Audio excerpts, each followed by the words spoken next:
Hello, and welcome to our next episode of Straight from the Heart. I am so excited again to talk to you today about Kansas City development.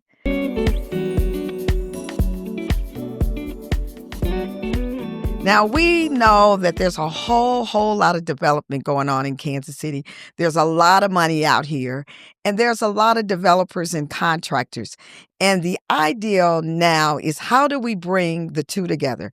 How do we bring our developers and our contractors, and specifically our Black developers, with our Black contractors? Today, I have someone that we have had a lot of conversations. Some we've agreed on, most we've agreed on. There's been a few that we've kind of bumped heads on, but it's okay. He just said he's like a son, which he is. But most of us know, and most of you know, Billy Gilreath. Billy has been around the industry for many years, and he has, I can say, used his career to support Black contractors. So today we want to talk about, now is the time for us to really dig down deep, dig our heels in, and bring together our two major pieces of construction or development in Kansas City. So, Billy, I want to say welcome to Straight from the Heart. You and I had plenty of conversations about the problem, and we're going to touch base a little bit on it. But I know that you sent me something, and it had some really good solutions attached to it. And I really want to dig into that, because I think we spend a lot of time complaining, but we don't do anything about it. So I want to talk about how, number one, what the solutions are, and then what should we be doing to activate. I'm gonna use the word activate. That ain't a bad word. Well, as you said earlier, there's a lot of development and construction going on in Kansas City.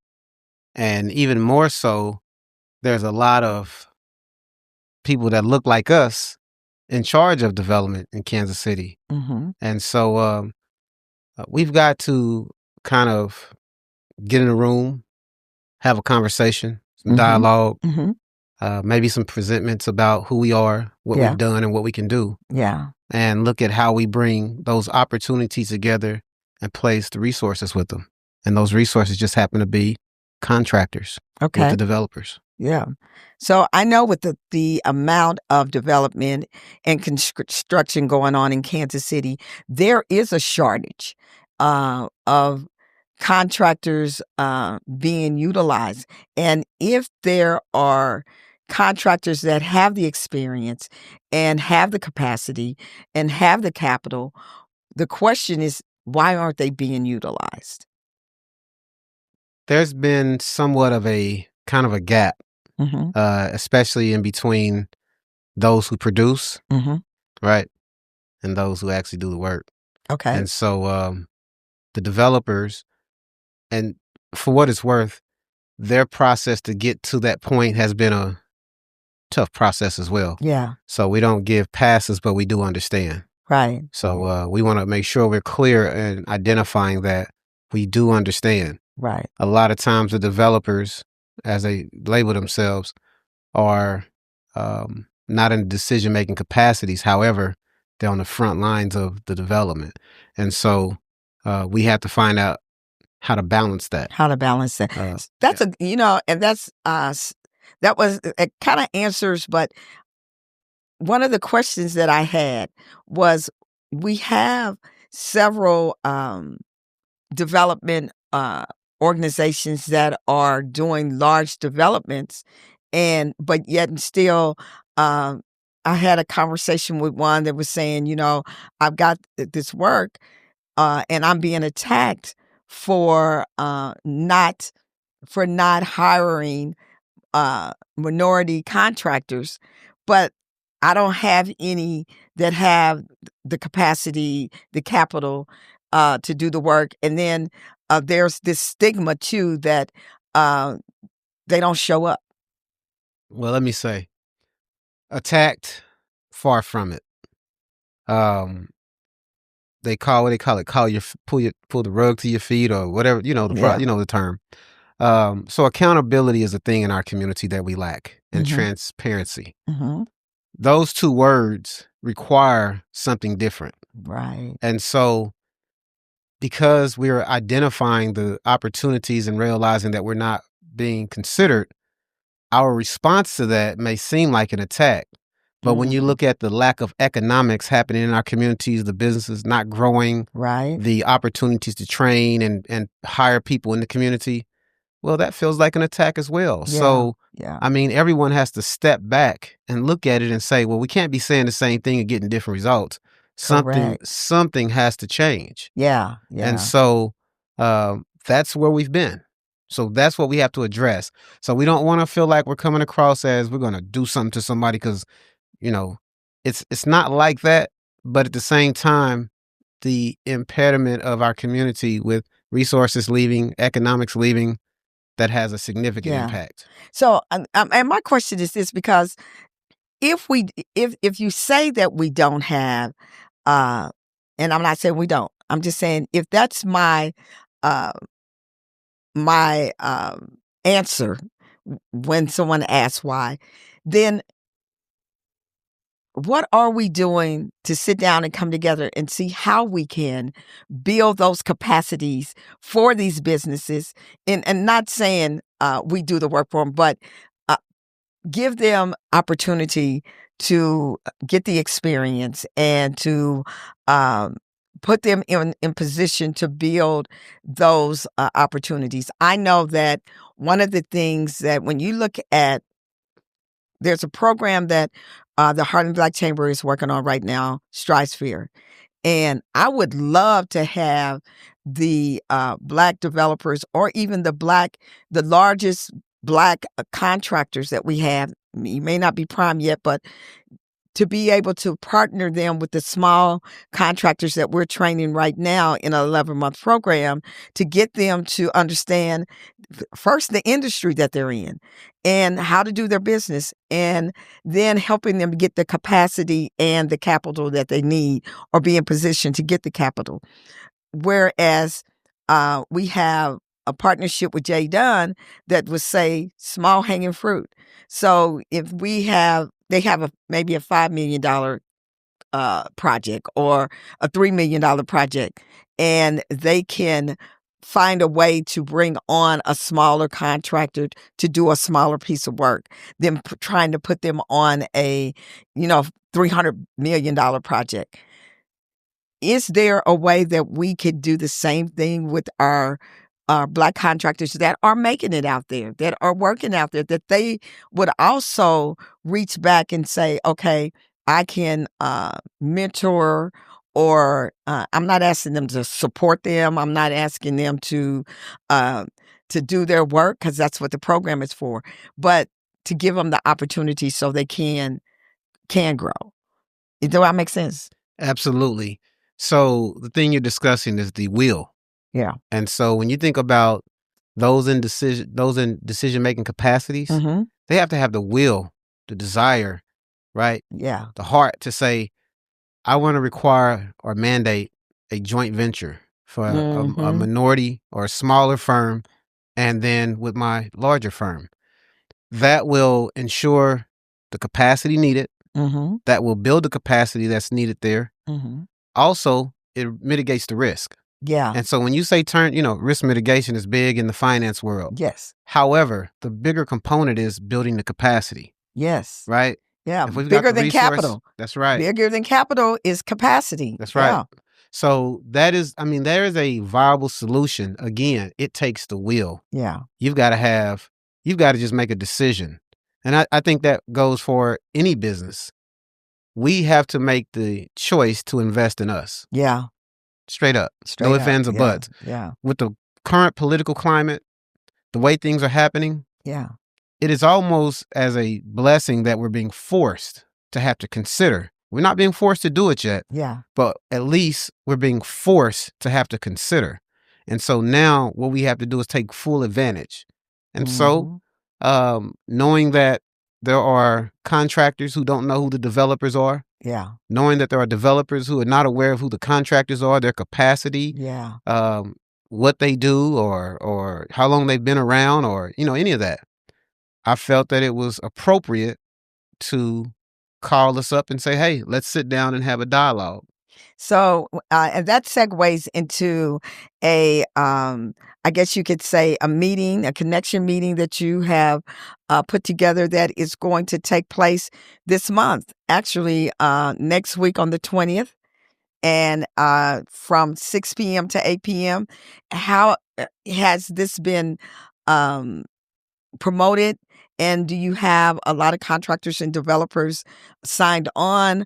Or what do we do to get them in the room? Because this seems like the beginning uh, of something that could be really great. We've got to get in a room and heal. So it's going to take a healing process. Absolutely. On my way over, I was on the phone with a contractor who's a seasoned veteran, Mm-hmm. literally, and he was sharing with me his sentiment about one of our developers, and I said, "Just promise me when you come to the meeting on the 20th, you'll set aside your issues." Yes. I've made the commitment myself. So again, it's getting into will and desire, right? Yes. We have to do it. I've been in business for 25 years, okay? And I can't recall an opportunity where we took us and said, "Let's talk, let's look at it, let's deal with it, let's do something." Right. Right? Right. Let's do something. Right. So, um, I'm really excited about that because I know the first step to growth and change is to admit that we need to heal, that we need to set aside our differences, that we need to figure out how do we leave our egos at the door, leave our past hurts or even our fears for when we hurt someone, leave it all at the door, and let's look at where we are today and what can we do today as a collaborative to change how we're seen in the industry and how we build in the industry. I had an answer. The answer was hold ourselves equally responsible. Mm. No matter what your contribution was, if we hold ourselves equally responsible, we're all at the table at the same level. That's where we Wow. can start. Wow. Absolutely. Absolutely. Yeah. Because our current condition Mm-hmm. is based on lack of investment, lack of us. Yes. You know what I'm saying? Yes. So if we look at that and those are the results, then we need to hold ourselves equally responsible. Mm-hmm. Then we can come to the table at the same level. No Yeah. big eyes, no little U's, all of that. Yeah. And that's one of the things that I have been trying to do even in the chamber is bringing a collaborative together so that we understand this. One of the reasons that we are on the um and I hate to say it, the welfare wagon, that every time something happens, we're begging for something, is because we don't invest anything. So we have nothing, and we always use this. We don't have anything to invest. But when I look at um, the lifestyle of a lot of people that come in my office and say, I need a grant for a business, but you walk in my office, you got big watches on and you blinged out and you got big rides. There's number one, there's two things when you go into business. There's risk and sacrifice. Mm-hmm. I mean, and that's business one-on-one. That's not something that just goes to the minority community. When you take a business course, and you say, I want to be an entrepreneur, and my major at UMKC was business entrepreneurship. And one of the first things I learned, if I wanted to be an entrepreneur, they said, don't quit your job because you got to pay your bills. And don't spend what you don't need to spend. Invest your money in your business. And so when we come into this room, we got to understand that this collaboration needs an investment. Well, let me say this. Thank you for the work that you do at the chamber. Oh, And one of the things that I've been advocating lately about is our lack of support for the chambers. mhm, Uh, you guys are the conduit that allows us to be represented for our issues and concerns from a political perspective and a business perspective. mhm, And so we as a people, a group, contractors, businessmen, whoever, we have to ensure that we support agencies like yours to, to allow you guys to do what's needed to be done, yeah, yeah, to have the resource to do what's needed to be done. yeah, And so my primary focus is about solutions, is about us doing it, mhm, not waiting or looking for someone else. mhm, We have $2 billion of plus, and I'll say plus on the end of that 2 billion, yeah, controlled development by Black folk in this community. wow, And we should look like that. We should look like we represent that level of economics, absolutely, and it should, we should flourish. And so absolutely, we have to bring us together, have those conversations, set aside our issues. And I am Mr. You know what I'm gonna do. mhm, So, and I had to take that first step myself yeah. to say that I'm gonna set my differences aside. Now I might see them afterward now, Yes. This one but right here, yeah, but I'm just saying we have to get into the room and actually carve out a direction with what we have, so that when we present the value that we want others to see and mhm. respect, we show it for ourselves. And you said something that is very important for others to hear too. You are Mr. Imma do what I say Imma do. There are many of them out there that have to take that stance too, Yes. because to be to be the defense on the other side. I know a lot of times that I've heard them say, "Look, I've tried it and I've got burned," you know? And so we have to also go into these opportunities ready to do what we have to do in order to make sure that that developer is successful. Mm-hmm. If we don't go in there with the attitude that we got to make this developer successful, then we've already failed. And the developer, you have to go in with the attitude that I want to make sure that this contractor is not mistreated, and that they are getting what they're supposed to get, and that they're successful. So when you have two entities saying my obligation and my commitment is to make sure that each one is successful, the goal is easy. You're going to do well. But as long as we have that attitude, like, oh, uh, all right, bro, I had a hard night last night, or oh, my baby mama calling. You know the ropes. Yeah. We have to show up just as much as we want to be, you know, in the room. We have to show up in the room, and we have to show up ready.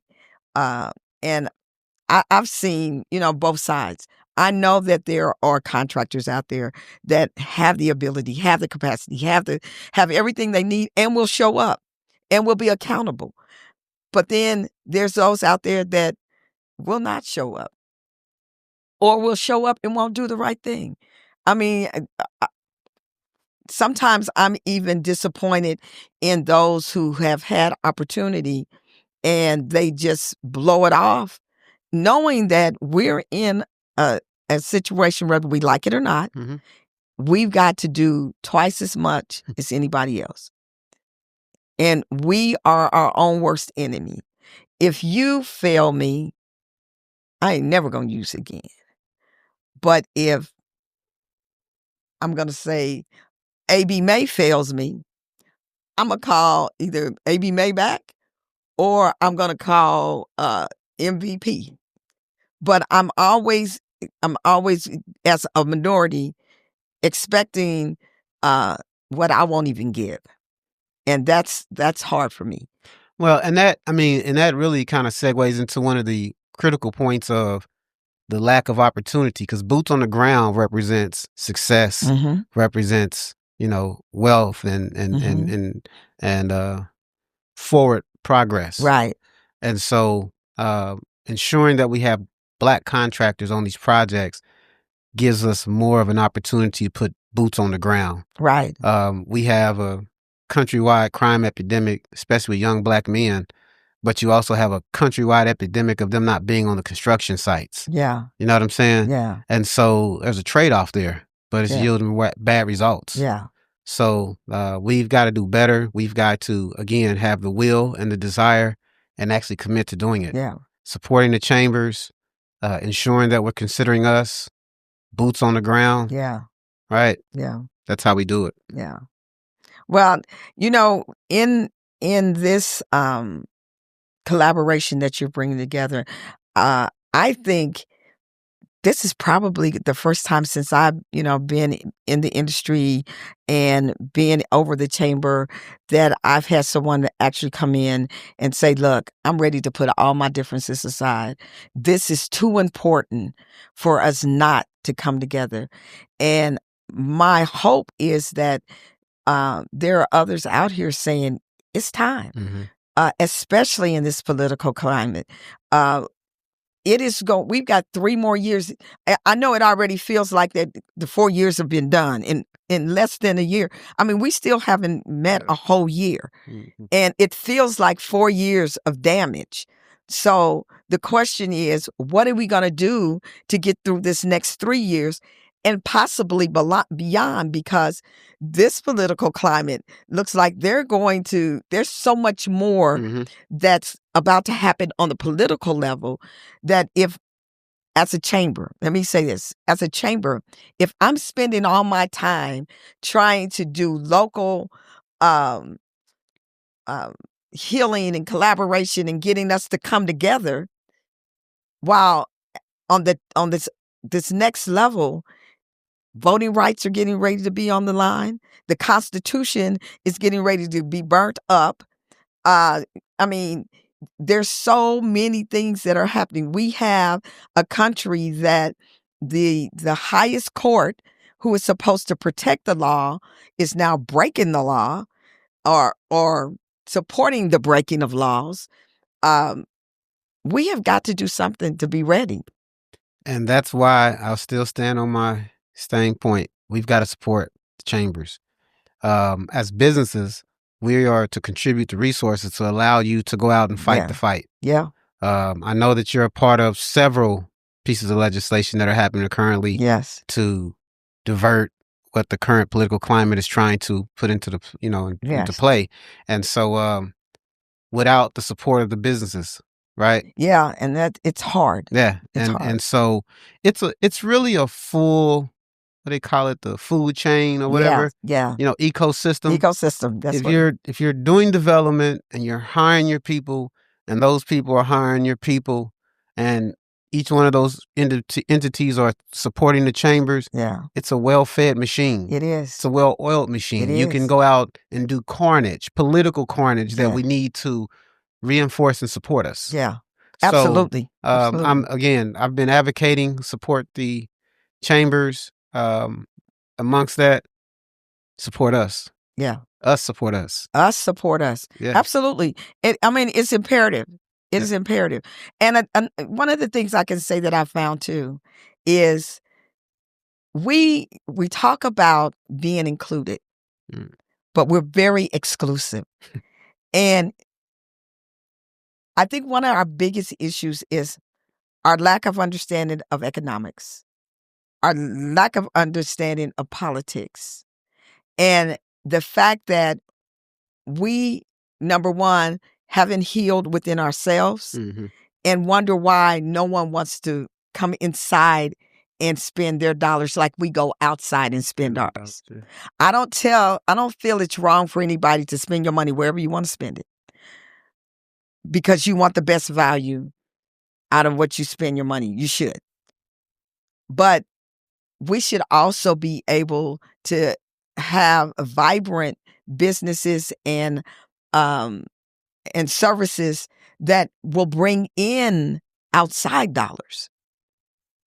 And until we, number one, heal, because people are not going to support people that don't support themselves. One of the reasons that I don't get the big corporate dollars. I get corporate dollars, but some of the major corporate dollars that the other minority chambers get is because when they have a ribbon cutting, 200 people will show up. They have a networking event, standing room only. They've already sold out of their gala tickets. And we wonder why.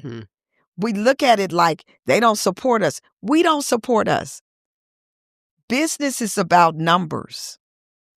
Business is about numbers. Everything goes back to how many people can I get in front of? How many people are you affecting? What does it look like?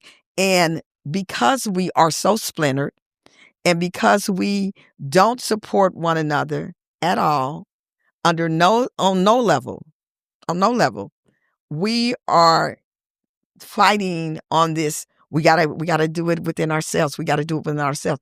But we also have to be able to get our money from outside. People need to be buying our services, buying our products. I mean, we are very innovative. We have some of the greatest. Well, construction was probably our industry long before. I mean, when the White House was built, when the state capitals were built, those were built by minority people. So think about now, the industry is predominantly owned by white, and they're building all over the world, whereas we are now scrambling and fighting amongst each other for crumbs. And we haven't stepped back and taken note. Right. And right. It's been happening for some time. Yeah. The building of other communities. Yeah. Right. Yeah. And so that ecosystem works just as equally effective the other way. It does. It does. If we're not participating and contributing, we're definitely losing. Yes, it does. And before long, we'll look up and other communities will be doing that work as well ahead of us. So, and I look at even technology. Some of the things that I've gotten involved with through the chamber, because I'm afraid that due to the fact that we are so splintered and that we are not coming together and there's no investment from our part to make sure that we understand what AI is going to be all about. The biosciences, biomedicines, the technology, all of this. If I sit down and just start laying stuff out, there's already stuff ready for the next 50 years. In the biomedicines, all this stuff that's going on with these pills and these shots and all, this was in the making 50, 60 years ago. They knew they had a weight loss product that was in a shot that could be utilized. That's nothing new. Now they're developing chips that will go through your body and find and kill certain diseases. But because we are so splintered and so far behind and we don't know what's going on and we don't even care to know, we're too busy arguing with each other, that when they started with these chips, and we won't be able to afford them because, of course, our medical insurance is going to be so high, or Medicaid is going to be gone, and you're going to go to the doctor when you're dying. So, or we could practice better eating habits and better healthy living habits. If we understood that. Yes. Seriously. Absolutely. You're dead right. Yes. These are also things that we should be looking at. Our medical, our healthy living, our exercising, what we're putting in our bodies on a regular basis. Yeah. You speak my husband's language, I promise you. This morning, he was like, yeah, you working out this morning? That's why I didn't wake you up till 5 o'clock. So, yes, again, all of these things are a part of building our ecosystem again and going and kind of backpedaling a little bit. We tend to forget that, and I always talk about Black Wall Street because everybody talks about it. Black Wall Street, they were getting everybody's money. Mm. Yes, the money was circulating in the community, but the money that they got was coming from outside of the community. The money that didn't just pop up in the community and it just started circulating. People were buying their goods and services, and there was people that didn't look like them. So we have to remember that to be included, we have to be inclusive. Absolutely. And we got to figure out how, number one, we don't do it stepping on each other's neck. Well, they say that's how we were taught. I just understand that in an environment where there's a lack, there's demand, but there's lack, plenty of lack. Yeah, that's going to create some sharks. It's going to create some survivors. Well, and that's a system set up so that we could do that. Yeah, so we just have to understand. But again, when we start talking about will, intent, desire, those are the things that. One of the things you talked to me about when we first talked about me sitting down was your statement was how. Hey, what did you say? I'll bring that back up. But if we don't act in intent, we will intentionally give it away. And so that's kind of the that's a perfect statement. If it is all about our intentions. Yeah. Do we truly intend to make a difference and build? I love this when people say, I'm going to start my business because, I want to build generational wealth. Okay, spell it. Because you have to know that building generational wealth, you can't build a house by yourself. You can't, there's nothing that you can do on your own to build anything. You're going to need the store to buy the product. You're going to need, if you're building a house, you're going to need an electrician, you're going to need a plumber, you're going to need a carpenter, you're going to need a concrete man. It's too many pieces to this game. So you're going to have to depend on others in order to build anything. This chamber could not be built on its own. Absolutely. People say, Kim, you took this chamber to a whole new level, but it wasn't by myself. There were people that were behind the scenes that were, making sure that I had certain things at certain times and sent me to certain places so that I would be in certain rooms or open certain doors, and unselfishly. Moving furniture and stuff. Moving moving furniture and stuff. True that. Yeah. And seriously, you moved some furniture, didn't you? Yeah. And the table's in there. But it takes a village. Community. And absolutely. And in order, even with this chamber, I tell people all the time, this is y'all's chamber. This is your chamber. I'm just here trying to hold it together until the next leader comes. And the next leader, there's going to be a new leader coming in. It has to be that has the next level that we need to go to. I can only go as far as my capacity can take us. My capacity is starting to wind down because I'm not as familiar with the changes that are happening in the world. But before I step away, I need to make sure that we have built a solid foundation so that things like this, what you're talking about, solutions that are coming together, that we are putting them to action. We're not, there's been probably several people that had great ideas, but we've never come together to put them together and then launch them. The one thing that my dad taught me was to never let them see you sweat and always do what they don't expect you to do. Absolutely. Absolutely. See, the thing that they expect us to do is to go downtown and whine and cry and beg and tell them how wrong they are and how they're supposed to do this and what they owe us. But if we said, we don't want what you got. When we come in the door, here's our investment. We want our match. And this is where we want this money to be put. Absolutely. Because that's how it works. I wanted to know why Crossroads got so much money to build from downtown Crossroads, because there's a bunch of warehouses. But then you had a historic district. And even though at one point, at one time, part of Crossroads was part of the Black community, and we will get into that later. But just think about that. If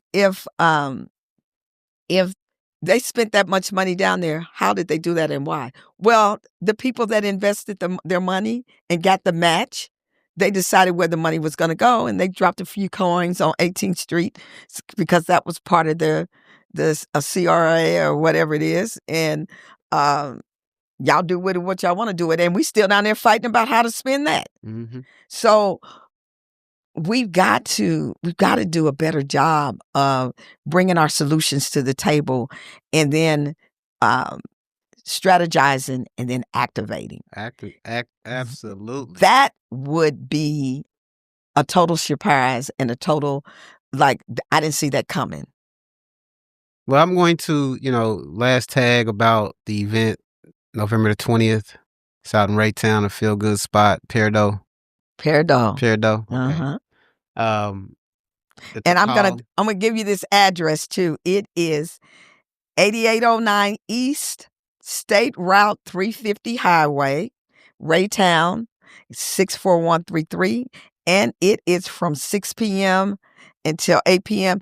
And if you really want to show how interested and how much you care about this, be there at 5:30.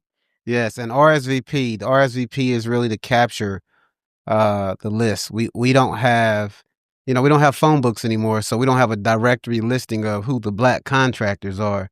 I as a contractor. Yeah. And so we don't have a listing to point people to when they say, well, who can we use, or who does what? Yeah. And so we want to start a database. And so the RSVP is not only just to allow us to know who's coming, how many are coming, but also to start that process of building a database. And who do they RSVP to? It's on the that hyperlink right there. What do they call that? So that's a QR code. There you go. So QR code.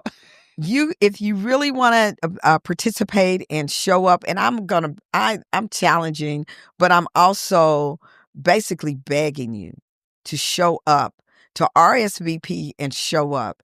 Show up, listen more than you talk, because if you listen long enough, you might hear what you are talking about in that, and then be able to express yourself without anger and without grudges, but show up and have the conversation. And if you really want to, this will be posted on the Heartland social media platforms, and it'll also be on my personal platform. Get this QR code, RSVP.